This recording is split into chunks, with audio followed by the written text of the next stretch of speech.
наши ҷанбастии барномаи иттилоотии навид мустақиман аз телевизиони Сафина манзуратон мегардад. Дар студия Дилафрӯз Комилзода.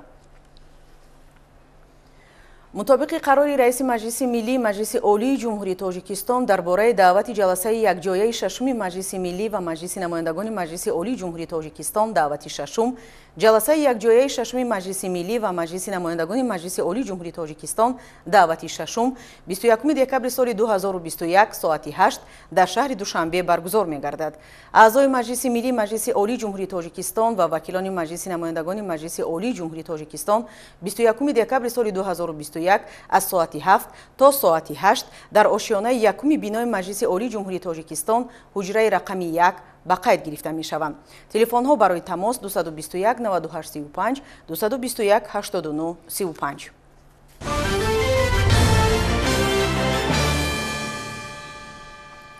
дар натиҷаи дастгириҳои пайвастаи ҳукумати ҷумҳурии Тоҷикистон ва пешниҳоди як қатор имтиёзҳо ба соҳибкорон, фабрикаи паррандапарварии ноҳияи Муминобод дар баробари бунёди коргоҳҳои нав нақшаи дурнамои истеҳсоли гӯшти парҳезии паррандаро дар мавсими ҷорӣ иҷро намуд.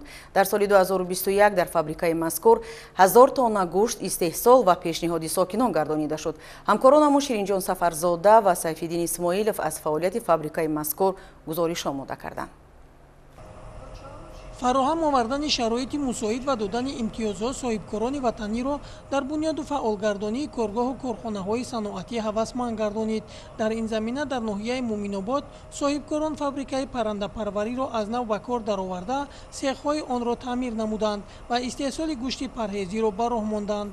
ҷамъияти дорои масъулияти маҳдуди мурғи Муминобод дорои 12 сех мебошад ки айни ҳол 8 тои он пурра кор ва фаъолият мекунад. дар ҳамин 8 сехе ки хеле дида баромадем, айни ҳол 88622 сар мурғ ва чӯҷа парвариш ёфта истодааст ки аз ҳамин шумора 25465 ҳазори аллакай маҳсулоти тайёр шудааст ки дар рӯзҳои наздик пешкаши сокинон мегардонем.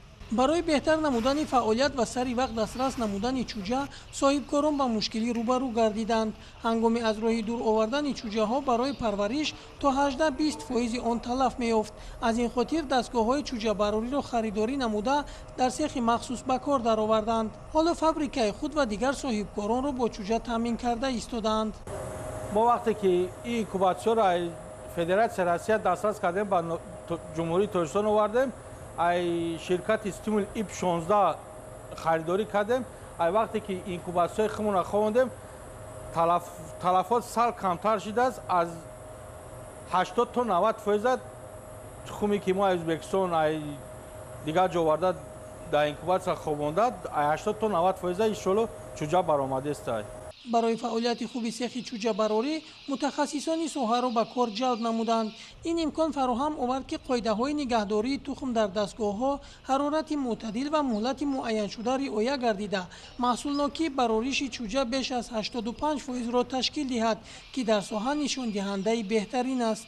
барои нигаҳдорӣ ва дар аппарат 18 рӯз нигоҳ медорем. тайёр кишид иҷо оварда баъд 3 рӯз дигар барои тайёр шуданаш нигоҳ медорем. 21 рӯз ҳарорати шкафҳои чӯҷабарорӣ 37-5 градус гармӣ, 28 то 30 градус намнокиша нигоҳ медорем дар аппаратҳои чӯҷабарорӣ. аиҷа барои чӯҷаи тайёр кардан ва пастар, ҳамона пастар нигоҳ медорем, 37 градус намнокиша зиёдтар нигоҳ медорем барои тайёр шудани чӯҷа. фоизи мо ҳозир аз 80-85 то 90% баромада истод. ин бисёр нағз аст. олимони соҳа зиёд шудани истеҳсоли гӯшти парҳезӣ ва тухмро ба фаъолияти хуби фабрикаҳои паррандапарварӣ ва риояи қоидаҳои зооинженерӣ ва байторӣ рабт медиҳанд. дар фабрикаи паррандапарварии Муминобод низ дар натиҷаи меҳнати шабонарӯзӣ ва риояи ин қоидаҳо ба муваффақият ноил гардиданд. мутахассисон зимни боздид аз фабрика ин нуқтаро дарҷ карданд. соҳаи паррандапарварӣ дар таъмини мардум бо ғизои хушсифат ва парҳезӣ нақши муҳим дорад.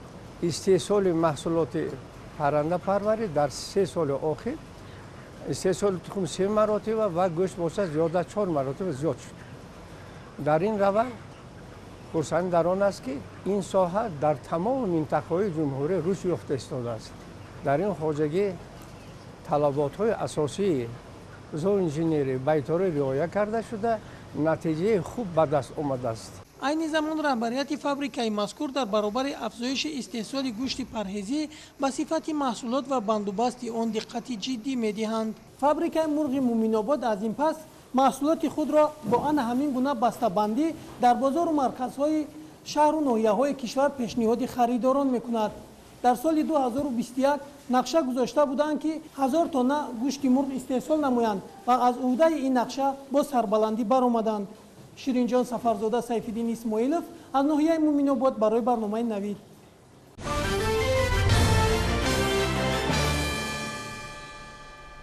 бо мақсади дар сатҳи баланд амалисозии барномаи давлатии рушди содироти ҷумҳурии тоҷикистон барои солҳои 2021-2025 бо ташаббуси вазорати рушди иқтисод ва савдои ҷумҳурии тоҷикистон дар як қатор минтақаҳои кишварамон муаррифии барномаи мазкур портали савдои тоҷикистон ва равзанаи ягонаи ба расмиятдарории амалиёти содиротиву воридотӣ ва транзитӣ дар ҷумҳурии тоҷикистон ҷараён дорад. аз рафти ин форуми минтақавӣ дар шаҳри бохтар ҳамкорони мо гузориш омода карданд ки алҳол манзуратон мегардонем. чунин як чорабинӣ дар толори мақомоти иҷроияи ҳокимияти давлатии шаҳри бохтар доир гардид ки дар он намояндагони вазорати рушди иқтисод ва савдои тоҷикистон, кумитаи кор бо ҷавонон, варзиш ва сайёҳӣ, соҳибкорони ихтиёрёни ҷавон ширкат варзиданд. чорабиниро ҳукмиддин лутфулло, намояндаи вазорати рушди иқтисод ва савдои ҷумҳурии тоҷикистон ифтитоҳ бахшида, оид ба моҳияти татбиқи барномаи давлатии рушди содироти ҷумҳурии тоҷикистон барои солҳои 2021-2025 маъруза намуд. зикр гардид ки дар сурати иҷрои бандҳои барномаи мазкур ва фаъолияти пурсамару густариши ҳамкориҳои ниҳодҳои зертобаи вазорати рушди иқтисод, портали савдо ва равзанаи ягонаи ба расмиятдарории амалиёти содиротиву воридотӣ, ҳаҷми содироти маҳсулоти дохилӣ ба бозорҳои ҷаҳонӣ дучанд афзуда, истеҳсолкунандагони ватанӣ дар бозори ҷаҳонӣ мавқеи худро пайдо хоҳанд кард. мо дар ин форум барномаи давлатии рушди содироти ҷумҳурии тоҷикистон барои солҳои 2021-2025, равзанаи ягонаи ба расмиятдарории амалиёти содиротӣ, воридотӣ ва транзитӣ дар ҷумҳурии тоҷикистон ва инчунин фаъолияти портали савдои тоҷикистонро муаррифӣ намудем. воқеан ин дастовардҳо дар байни кишварҳои аз кишварҳои осиёи марказӣ таҷрибаи нахустин маҳсуб мегардад. мехостам қайд намоям ки портали савдои тоҷикистон дар байни кишварҳои на танҳо кишварҳои осиёи марказӣ, балки дигар кишварҳои аъзои созмони умумиҷаҳонии савдо таҷрибаи нахустин мебошад ки пайваста дар ҷаласаҳои дар доираи созмони умумиҷаҳонии савдо баргузор шаванда, ин таҷрибаи кишвари мо ҳамчун намуна байни дигар кишварҳои аъзо муаррифӣ мегарданд. ҳамчунин дар доираи муаррифии барномаи мазкур бо ташаббуси муассисаи давлатии ташаккулёбӣ ва рушди савдои тоҷикистон, намоиши минтақавии соҳибкорӣ миёни ҷавонон барпо гардид ки дар он соҳибкорони ҷавони шаҳру ноҳияҳои вилояти хатлон ширкат варзиданд. дар намоиш масоили ҷалби ҷавонон ба фаъолиятҳои соҳибкорӣ, таъсиси марказҳои хизматрасонӣ ҷиҳати бозомӯзиву такмили таҷрибаҳои соҳибкорӣ миёни ҷавонон матраҳ карда шуд. дар доираи форум мо озмун баргузор намудем. озмуни дарёфт ва дарёфти беҳтарин лоиҳаи тиҷоратӣ аст. мақсад аз гузарондани форум дар он аст ки дар байни ҷавонон беҳтарин лоиҳаи тиҷоратиро дарёфт намуда ва ҷиҳати дар амал татбиқ кардани чунин лоиҳаи тиҷоратӣ дарёфт намудани шарикони рушд мебошад.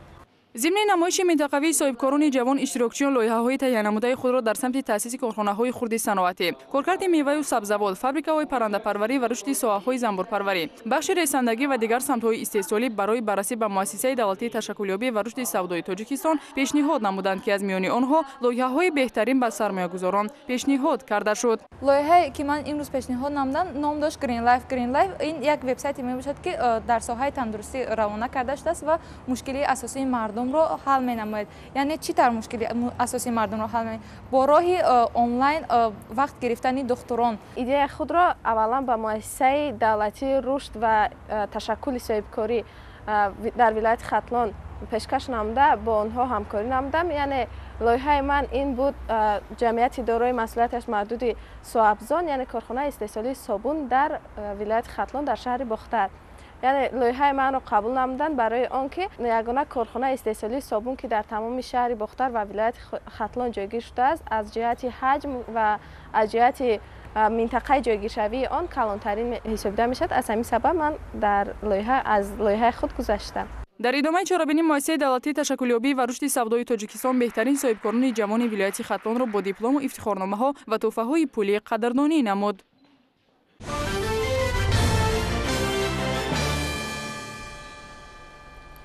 тайёр кардан ё ба муомилот баровардани пул ё коғазҳои қиматноки қалбакӣ тибқи талабот ҷавобгарии ҷиноятиро пешбинӣ менамояд. Ошкори чунин як ҳолати қонуншиканӣ аз ҷониби кормандони агентии шаҳодати гуфтаҳои болост. шаҳри ҳамкасбони мо дар ин мавзӯъ. санаи 9 декабри соли ҷорӣ ҳангоми гузарондани чорабиниҳои оперативи ҷустуҷӯӣ кормандони агентии назорати маводи нашъаовари назди президенти ҷумҳурии Тоҷикистон дар ҳудуди шаҳри Хуҷанди вилояти Суғд сокини шаҳри Хуҷанд кӯчаи Гагарин Ҳомидов Абдураҳмон Абдуҳамидович соли таваллудаш 1984-ро мавриди ба муомилот баровардани купюраҳои қалбакии асъори хориҷӣ дастгир намуданд. ҳангоми аз назар гузарондани шахсӣ аз ном бурда 86 адад купюраҳои $100 Иёлоти Муттаҳидаи Амрико ёфта гирифта шуд. маблағҳои мазкур ба меъёрҳои технологии тайёркунӣ ва ба купюраҳои дар муомилот будаи аслӣ мувофиқат накарда бо тарз ва усули чопии компютери технологияи ранга тайёр карда шуданд. муайян карда шуд ки Ҳомидов Абдураҳмон Абдуҳамидович 86 адад купюраҳои қалбакии $100 Иёлоти Муттаҳидаи Амрикоро аз рӯи маслиҳати пешакӣ бо шахси ба тафтишот номаълум бо номи Салим бо мақсади ба муомилот баровардан ба даст овардааст. ҳамин тариқ нисбати шаҳрванд Ҳомидов Абдураҳмон Абдуҳамидович бо моддаи 281 қисми 2 бандҳои А ва Б кодекси ҷиноятии ҷумҳурии Тоҷикистон парвандаи ҷиноятӣ оғоз гардида тафтишоти пешакӣ идома дорад.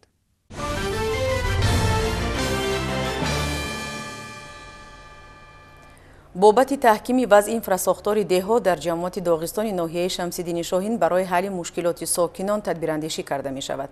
бо дастгирии мақомоти иҷроияи ҳокимияти давлативу соҳибкорон ва тариқи доир сохтани ҳашарҳои дастаҷамъона роҳҳои маҳаллӣ навсозӣ карда мешаванд. баъди анҷоми чунин тадбир ҳаракати воситаҳои нақлиёт дар давраи сармо низ нисбатан бехатар хоҳад шуд, мегӯянд ҳамкорони минтақавии мо. бо дастгирии сиёсати созандаю бунёдкоронаи ҳукумати ҷумҳурии Тоҷикистон дар доираи нақша чорабиниҳои рушди деҳот, сайёҳӣ ва ҳунарҳои мардумӣ бо ҷалби соҳибкорони маҳаллӣ ва тариқи ҳашари дастаҷамъона дар деҳаи шаҳри барбари ҷамоати деҳоти Доғистони ноҳияи Шамсиддини Шоҳин бо истифода аз техникаҳои мавҷуда корҳои ободонӣ идома доранд. дар доираи ин тадбир барои ҳаракати мунтазам ва бехатари воситаҳои нақлиёт роҳҳои аҳамияти маҳаллидоштаи байни деҳаҳо сангфарш карда мешаванд. 6 километр роҳи байни деҳа ва берун аз деҳа сангфарш карда шуд ва барои ободонӣ бошад боз ҷоҳое ки аз ҳамада муҳим буданд кӯпрукҳо ва таъмир гузошта шуданд. роҳи ҷамоати деҳоти Доғистон аз роҳи автомобилгарди асосӣ то маркази деҳот ки беш аз 6 километрро ташкил медиҳад аз нав ҳамвор ва сангфарш карда шуд. дар деҳаи шаҳри барбари деҳоти мазкур низ сокинон иқдом гирифтаанд ки бо гузаронидани корҳои заминӣ роҳи маҳаллиро пурра сангфарш намоянд. баъди анҷоми корҳои пешбинишуда дар рӯзҳои боришоти давраи зимистон ва мавсими баҳор ҳаракати нақлиёт таъмин мегардад. дар ин деҳоти ноҳия ки сокинон аслан ба кишоварзӣ машғуланд, имрӯзҳо бо истифода аз боду ҳавои мусоид шудгор ва кишти тирамоҳӣ зироатҳои кишоварзиро идома дода истоданд.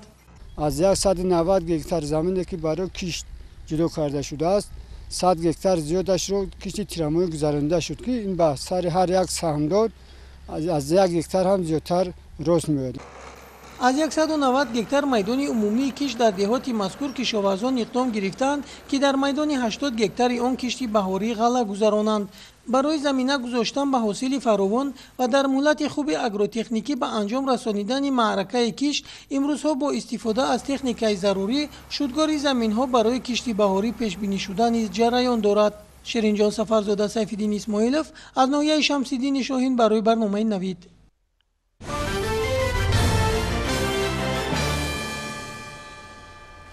маъракаи ниҳолшинонӣ дар қаламрави мамлакат вусъат меёбад. кормандони хоҷагии ҷангали вилояти Суғд мавсими ниҳолшинониро оғоз карда дар доираи як барнома ба шинонидани ниҳолҳои гуногуни мевадиҳандаву ороишӣ ба хотири барқарорсозии боғоту ҷангалзор дар шаҳри Кони Бодом шурӯъ намуданд. ҷузъиёти бештар дар матлаби навбатии барнома.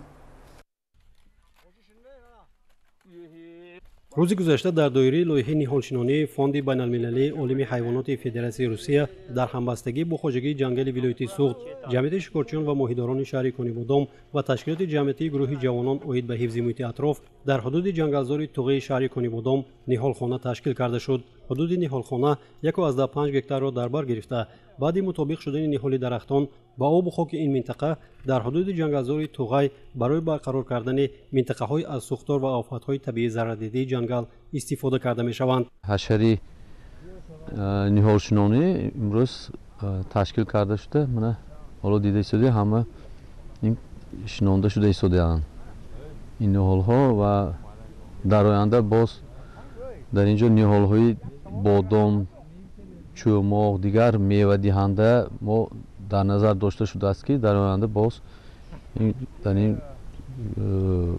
ниҳолхона шинонда мешавад ва ба иқлими ин шикоргоҳ вақте ки ин ниҳолҳо мутобиқ мешаванд боз инҳо гирифта ба дигар ҷойҳои шикоргоҳ шинонда мешаванд. дар рӯзи аввал аз ҷониби кормандони хоҷагии ҷангал ҷамъияти шикорчиён ва моҳидорони шаҳри конибодому исфара ва ташкилоти ҷамъиятии гурӯҳи ҷавонон оид ба ҳифзи муҳити атроф 2500 бех ниҳоли дарахтони мевадиҳандаи хуч, тут, ҷигда ва қарағуч шинонида шуд.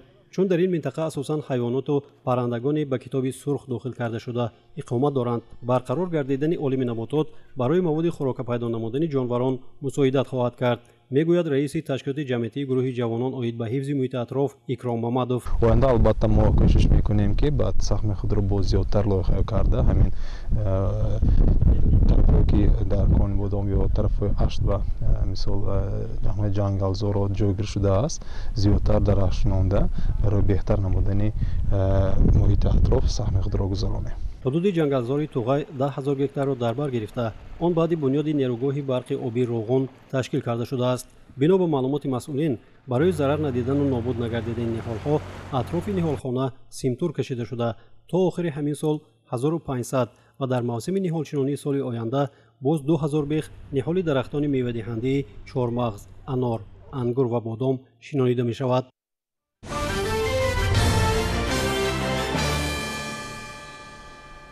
дар шаҳри Исфара сол майдони гармхонаҳо васеъ карда мешавад. ин раванд ба хотири сердаромад буданаш таваҷҷӯҳи сокинону хоҷагидоронро бештар ба худ ҷалб кардааст. дар гармхонаҳо бошандагон дар радифи парвариши сабзавоти барвақтӣ инчунин нигоҳубини меваҳои ситрусӣ аз ҷумла лимӯро ба тариқи густурда роҳандозӣ карданд. шарҳи бештари мавзӯъ дар гузориши навбатии барнома. дар шаҳри Исфара сол аз сол соҳаи гармхонадорӣ рушду равнақ меёбад, зеро мардум навъи ин намуди шуғлро беш аз беш дарк мекунанд. Маслан дар ҷамоати Навгилем деҳқони Миришко Рустам Абдуқаюмов дар майдони 0,6 гектар гармхонае бунёд кардааст, ки соли чаҳорум баробари ғановат бахшидани буҷаи оилаи ӯ дар таъмини мардуми шаҳр бо бодрингу помидор, кабудиву кӯчатҳо ва лимӯ мусоидат менамояд. ҳамин лимон парваринда озуқоча метиҳем, абрезкоча мекунем, меҳнат мекунем, поро оша метиҳем, доро оша метиҳем. ҳамин зиндагиҳо мо ҳапиша ҳамин рарафсоз зиндаги нағз як рав меразакун сол ба сол ҳосилаш нақс шудааст. Рустам Абдуқаюмов мегӯяд ки танҳо бо бунёди гармхона кас наметавонад фоида ба даст оварад, зеро ҳар зироат дар умури парвариш нозукиҳои худро дорад. Соҳибкори мазкур мегӯяд ки яку якбора пухта расидани тамоми ҳосили лимӯ метавонад дар дарёфти харидор мушкилоти муайянеро ба бор орад. биноан дар чунин мавридҳо донистани нозукиҳои нигаҳдории давомноки лимӯ низ беҳад муфид аст. Рустам Абдуқаюмов аз он меболад ки дар тафовут бо дигар деҳқонон кори ӯ мавсимӣ нест.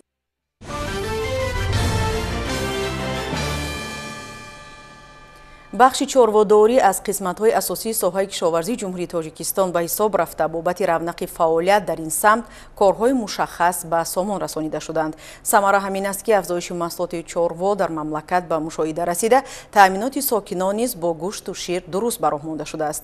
ҳамин мавзӯъро хабарнигорони минтақавии мо дар ноҳияи Лахш пайгирӣ карданд.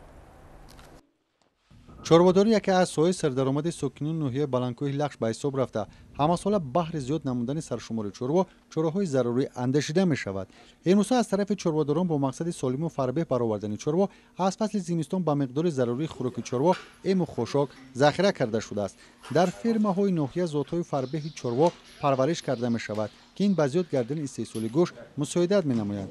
дар фермаи зотпарварии чорводорӣ бо таҷрибаи Алишер Азимов баҳри парваришу хушсифат намудани зоти чорво ва солиму фарбеҳ баровардани он тамоми шароитҳои мусоид фароҳам оварда шудааст. ферма зиёда аз 130 чорвои калон шохдор парвариш карда шуда истодааст. Соҳибкор тасмим гирифтааст ки дар ин ферма боз чорвои калони шохдори ширдеҳ бо ташкил намуда аҳолиро бо шир босифат таъмин намояд.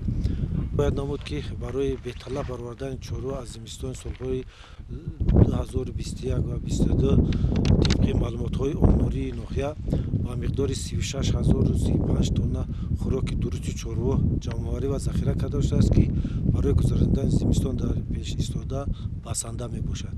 дар ноҳия саршумори чорво сол то сол зиёд гардида афзоиши он асосан аз ҳисоби моли майда ба назар мерасад. ба иттилои масъулини шӯъбаи кишоварзӣ ба рушди соҳа солҳои охир диққати хоса зоҳир гардида новобаста аз камбуриш омадани сол барои захира намудани хӯроки чорво тамоми чораҳои зарурӣ андешида шудааст.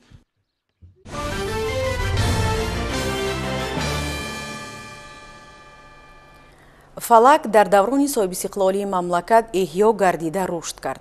ҳукумати ҷумҳурии тоҷикистон ба хусус пешвои миллат муҳтарам Эмомалӣ Раҳмон ба рушду нумӯи жанри мусиқии фалак ғамхорӣ зиёд зоҳир менамоянд. ба қавли санъатшиносон дар суннати фалакхонӣ бештар аз ғазал рубоӣ ва дубайтӣ истифода мешавад. хабарнигорони мо ба муносибати ба феҳристи мероси фарҳангии ғайримоддии башарият расман ворид шудани наминаи фалак ки дар ҷаласаи 16-уми кумитаи байниҳукуматӣ оид ба ҳифзи мероси фарҳангии ғайримоддии ЮНЕСКО сурат гирифт, аз вилояти Суғд гузориш омода карданд. санъати мусиқии халқи тоҷик таърихи бостонӣ ва рангину пурғанова дорад.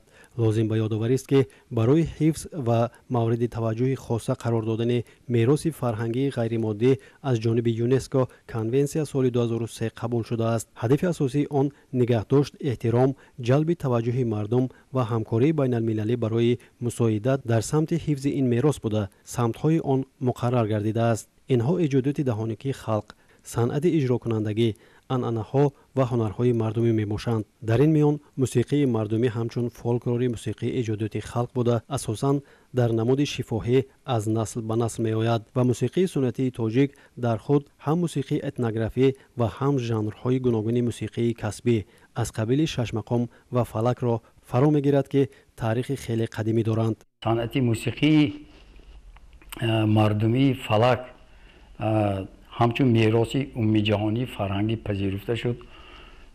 моро водор месозад ки мо дар роҳи минбаъд нест рушд бахшидан ба ин намуди санъат. ҳарчи қадар оммавӣ гардонидани он ва барои насли ояндазост, бахусус барои наврасону хонандагон, яъне ки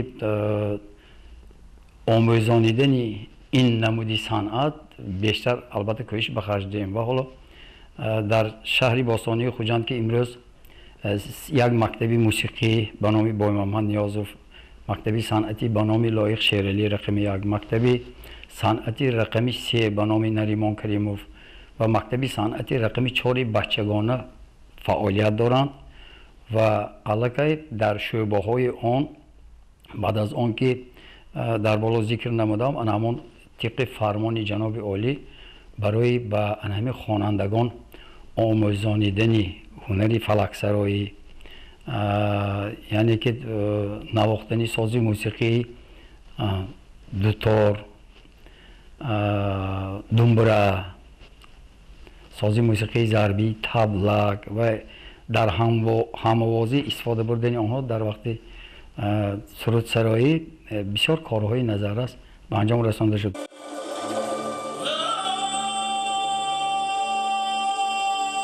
рушди пешрафти фарҳанги миллӣ ва муаррифӣ намудани он ба ҷаҳониён яке аз паҳлӯҳои муҳими сиёсати давлати соҳибистиқлоли тоҷикистон ба шумор меравад. ба феҳристи мероси фарҳанги ғайримоддии башарият ЮНЕСКО қабул гардидани фалак ба санъаткорону аҳли фарҳанги вилояти Суғди бостонӣ рӯҳи илҳоми нав бахшида баҳри рушду нумӯи ин навъи санъати аҷдодӣ заминаи боэътимод хоҳад буд.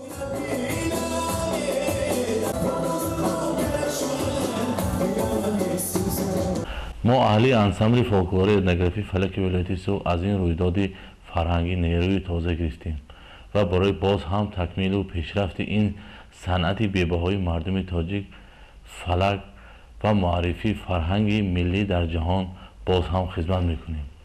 расман қабул гардидани фалак ба феҳристи мероси ғайримоддии юнеско ба кулли ҳамватанон муборакбод мегӯям. ин иқдоми бузург бо ташаббуси бевоситаи асосгузори сулҳу ваҳдати миллӣ пешвои миллат президенти ҷумҳурии тоҷикистон амалӣ гардид. мо кӯшиш мекунем ки ба ин муассиса тамоми ҳунармандони беҳтарини шаҳри ноҳияҳоро ба кор даъват кунем. боз фарҳанги нерӯи тозае гирифта барои мардуми тоҷикзабон хизмат намоем. мо кӯшиш мекунем ки ин ансамбли муассисаи давлатӣ, ансамбли фолклори этнографии фалаки вилоятиро ба тамоми ҷаҳониён пешниҳод кунем. соли 2008 дар вилояти суғд муассисаи давлатии ансамбли фолклори этнографии фалаки вилояти суғд таъсис дода шуда санъаткорони ансамбли мазкур тӯли 13 соли фаъолият дар чорабиниҳои вилоятии ҷумҳуриявӣ фаъолона ширкат меварзанд ва ҷиҳати рушди санъати фалаксароӣ нозукиҳои ин ҳунари аҷдодиро ба шогирдон меомӯзонанд.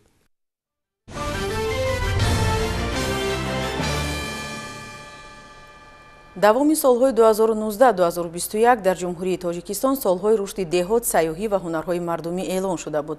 давоми ин 3 сол воқеан дар манотиқи кӯҳистони кишвар инфрасохтори нав фаъол карда шуд ки ҷиҳати рафъи мушкилоти аҳолӣ мусоидати фаъол хоҳад кард.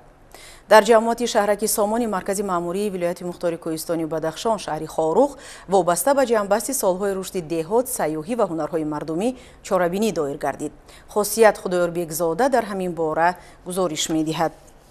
ҳунармандбоновони ҷамоати шаҳраки сомон шаҳри хорух аз эълонияи 3 солаи рушди деҳот, сайёҳӣ ва ҳунарҳои мардумӣ натиҷагирӣ намуданд ва маҳфили ҳунармандонро ороста карданд ки дар он ҳунари волои хишро манзур намуданд. дар он муовини раиси шаҳри хорух ва гурӯҳи кории мақомоти маҳаллии ҳокимияти давлатии шаҳри хорух иштирок намуда қайд карда шуд ки бонуи тоҷик дар ҳар кунҷу канори дунё ки набошад ҳунари волои аҷдодӣ пешаи ӯст. бонуи тоҷик агар дорои касбу кори гуногун ҳам бошад, хоҳ табиб, хоҳ омӯзгор, хоҳ олимаву донишманд, агар кайҳонавард ҳам бигардад, дар баробари касбу кораш ҳунари бузурги аҷдодиро сайқал хоҳад дод. зеро бонуи тоҷикро бидуни ҳунарҳои аҷдодӣ тасаввур кардан амри маҳол аст, қайд гардид дар ин маҳфил. баромадкунандагон иброз намуданд ки агар ин дилгармии бонуи тоҷик нисбати ҳунару ҳунармандӣ намебуд, мо ҳеҷ гоҳ дар ҳамин асри нав, асри илму техника наметавонистем кӯҳантарих бимонем. ҳунар даричаи ҳастии зиндагист. ҳунар пайвандкунандаи имрӯзиён бо гузаштагон ва ҳунар рӯйсурхист. ҳунармандбоновони шаҳри хорух қайд намуданд ки эълони солҳои рушди деҳот, сайёҳӣ ва ҳунарҳои мардумӣ аз ҷониби пешвои миллат, асосгузори сулҳу ваҳдати миллӣ эмомалӣ раҳмон бори дигар исбот намуд ки миллати тоҷик аз оғози таърихи хиш зебопараст, ҳунаршинос ва ҳунарманд будааст. ҳунармандбоновони шаҳри хорух қайд намуданд ки бояд донест ки ҳар як ҳунар пеш аз он ки эҷод бигардад, фикре карда мешавад. дар майнаи сар тарҳи резӣ мегардад, баъдан рӯи коғаз ё матоъ ё чӯбу сафол меояд. аз ин рӯ ҳар як ҳунар маърифгари фикр, дунёи эҷод, тахайюл ва тасаввури ҳунарманд мебошад ки дар маҷмӯъ фарҳанги мардумро тараннум ва таҷассум менамояд.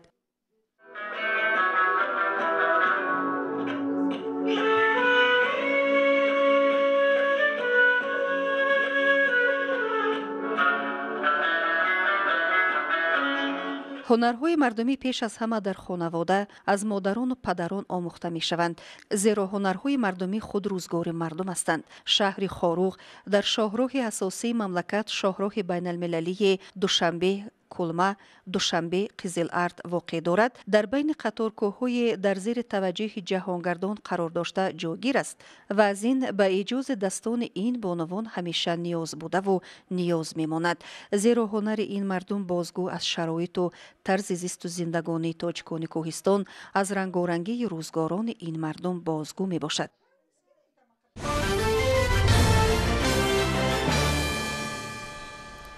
тӯфони рай дар Филиппин 169 кушта бар ҷой гузошта даҳо тани дигарро беному нишон кардааст. дар Малайзия бошад оқибатҳои обхезии шадидро бартараф мекунанд. таваҷҷӯҳ кунед ба шарҳи бештари ин ва чанд хабари дигар аз хориҷи мамлакат. дар Филиппин оқибатҳои тӯфони райро бартараф мекунанд. обошносон ин тӯфонро давоми соли охир шадидтарин офати табиӣ дар Филиппин арзёбӣ намуданд. طبق اطلاع آخر در نتیجه طوفان در این کشور 169 نفر جان باخته، 10 تن دیگر بینام نشان گشتند. آفت روز 16 دکبر ساحل‌های جنوب و شرقی فیلیپین را احاطه کرده